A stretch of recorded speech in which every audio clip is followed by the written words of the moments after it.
Hello dear students, exercise 8.2 से related हमारे पास है example number 6 in triangle ABC right angle at B, है ना। ये हमें फिगर गिवन है, तो हमने यहाँ पे देख रखा है एक ट्राइंगल एबीसी ले रखा है जो कहाँ पे राइट एंगल बनाता है बी पे, और हमें दिया है A B equals to 5 centimetre. हमने लिख लिया एंगल ए सी बी जो मिडल वाला होता है उसी को हम लोग एंगल बोलते हैं।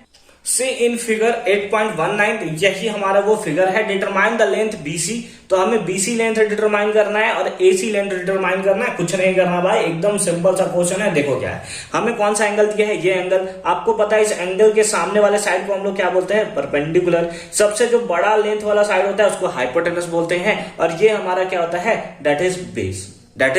यानी कि दूसरे फॉर्म में अगर हम लोग बोले तो बीसी फाइंड आउट करने बोल रहा है, यानी बेस फाइंड आउट करने बोल रहा है, एसी फाइंड आउट करने बोल रहा है, यानी हाइपोटेनस फाइंड आउट करने बोल रहा है।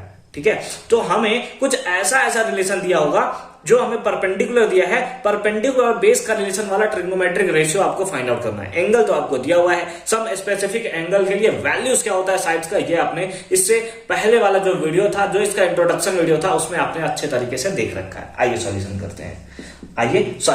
हमें क्या चाहिए, हमें बीसी चाहिए, है ना। परपेंडिकुलर हमें दिया है, पी और बी के बीच में रिलेशन कौन बताता है, तो पी और बी के बीच में रिलेशन हमारा या तो tan थीटा बताता है या फिर हमारा cot थीटा बताता है, यानी कि थीटा हमारा एंगल है। ठीक है, तो या तो tan के बेसिस पे हम लोग बता सकते हैं या तो cot के बेसिस पे। आप दोनों में से जिसके बेसिस पे बताना चाहो आंसर आपका सही आने वाला है। ठीक है, कैसे आंसर सही आएगा सर, एक दो एग्जांपल करके दिखा दो तब तो हम माने कि दोनों का वैल्यू जो है वो सेम आएगा। तो आइए मैं आपको दिखाता हूं दोनों वैल्यू से निकालकर कि दोनों से वही सेम वैल्यू आने वाला है।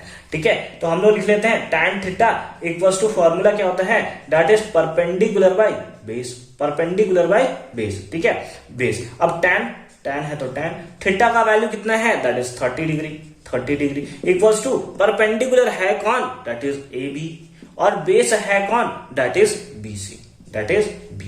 ठीक है, tan 30 का वैल्यू कितना होता है, अब भी रुकिए सर, अभी तो नया मैंने याद रखा है। tan 30 का वैल्यू 1/√3 होता है सर। हाँ चलिए, बहुत अच्छा बात है, 1/√3 हो गया इक्वल्स टू क्या हो गया, ए बी का लेंथ दिया हुआ है क्या, बिल्कुल दिया हुआ है सर, 5 है, बाय बीसी क्रॉस मल्टीप्लाई कर देंगे, बीसी 1 से मल्टीप्लाई होगा और 5√3 से मल्टीप्लाई होगा। देयरफॉर बीसी इक्वल्स टू कितना आ गया, 5√3। सेंटीमीटर में दिया हुआ था बिल्कुल, तो ये भी वैल्यू किसमें हो जाएगा, सेंटीमीटर में। सर आपने टाइम क्यों लगाया सर, आप तो कॉट से भी बोले कि हो जाएगा, आंसर आ जाएगा। आइए मैं आपको कॉट से भी दिखा देता हूं कि कॉट से भी वैल्यू सेम आएगा। ठीक है, देखिए cot theta equals to formula क्या होता है, that is base by perpendicular.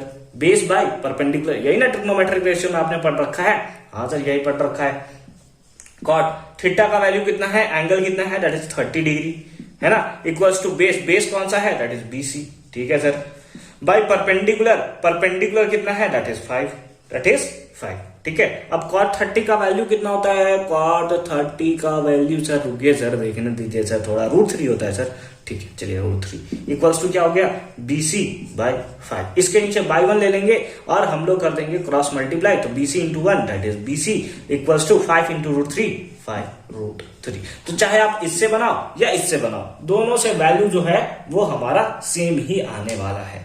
ठीक है, तो इस बेसिस पे बनाओ या इस बेसिस पे बनाओ, tan से बनाओ या cot से बनाओ, जिससे भी बनाना है बनाओ, लेकिन किसी एक मेथड से बनाओ और आपको आंसर सेम मिलेगा, क्योंकि ये भी परपेंडिकुलर और बेस के बीच में रिलेशन देता है, ये भी परपेंडिकुलर और बेस के ही बीच में रिलेशन देता है। ठीक है, मिटा दिया जाए क्योंकि अभी हमें एसी भी फाइंड आउट करना है। क्या फाइंड आउट करना है, एसी फाइंड आउट करना है। चलिए ठीक है, मिटा दिया जाए इसको। आप पीछे करके वीडियो को और उसका ले लोगे स्क्रीनशॉट एंड देखिए, और क्या होगा, साथ साथ हमें हाइपोटेनस एसी भी, बीसी हमें फाइंड आउट करने के लिए बोला था, बीसी तो हमारा निकल गया, हमें एसी भी बोला यानी हाइपोटेनस। परपेंडिकुलर हमें दिया हुआ है ना, बेस तो हमने निकाला है, जो दिया हुआ है उसी के बेसिस पे निकालते हैं। आप बेस के थ्रू भी निकालना चाहो तो भी निकाल सकते हो। ठीक है, अब देखो परपेंडिकुलर हमें गिवन है और हाइपोटेनस, परपेंडिकुलर और हाइपोटेनस के बीच में रिलेशन कौन देता है सर, साइन देता है sir. Sine theta equals to होता है परपेंडिकुलर बाय हाइपोटेनस, और एक कॉसेक थीटा भी होता है सर। कॉसेक थीटा जस्ट इसका अपोजिट होता है, that is hypotenuse by perpendicular. आप जिससे चाहो उससे निकाल सकते हो। अभी मैंने दिखा दिया ना, दोनों से वैल्यू आपका सेम ही होने वाला है। किस पे निकाले, साइन थीटा पे निकालते हैं। ठीक है, हम लोग जानते हैं and sine theta equals to हम लोग जानते हैं क्या होता है, perpendicular by hypotenuse, perpendicular by hypotenuse. Sine theta का वैल्यू कितना है सर 30 डिग्री है सर। परपेंडिकुलर कितना है सर 5 है सर। बाय हाइपोटेनस यही तो हमें निकालना है सर, हाइपोटेनस है कितना, एक्चुअली में यहाँ पे परपेंडिकुलर हम लोग लिख लेते हैं।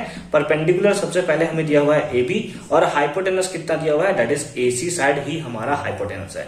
साइन 30 का वैल्यू सर, रुकिए सर आराम से सर, 1/2 होता है सर, ठीक है।